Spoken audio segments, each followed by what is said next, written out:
Hi, I was looking for Dennis. Yeah? Who's this? Dennis, how are you? This is Jubal from Brooke and Juba in the morning. Okay.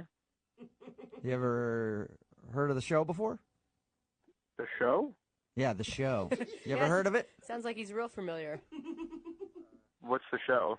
The show is called Brooke and Jubal in the Morning. It's a radio show. And one of our listeners actually emailed us about you. What? Yeah, that's why I'm calling today. They asked if we could get you on the phone and ask you a few questions. What are you talking about? We do a segment on our show. It's called the Second Date Update.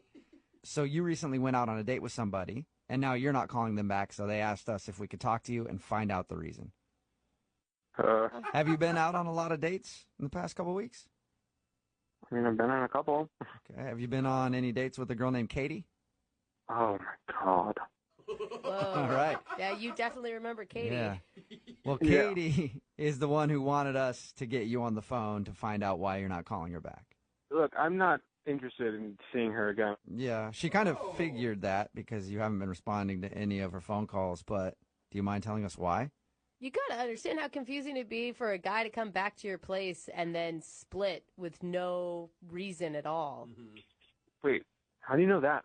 Oh, that's because we talked to Katie about your date. She said that you guys met on Tinder and then went to a bar, went back to her place to watch a movie, hung out with her and her dog, and then in the middle of it, this is how she described you leaving, okay? You could tell me if this is true or not. She said you jumped up and left as if you had to poop real bad.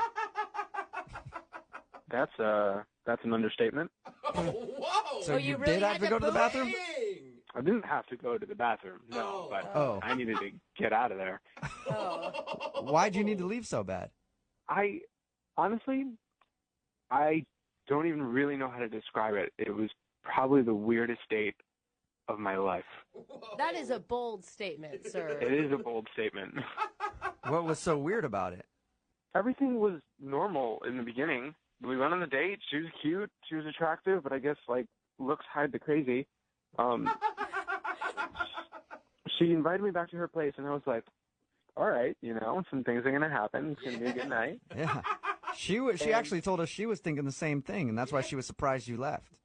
Well, I was thinking that until a couple more events unfolded. We got to her place. We're watching a movie. It was nice. We were having a couple extra drinks. And then I was just sitting there, this tiny, rodent dog that she has, ran in and, crawled on her and started being, super jumpy.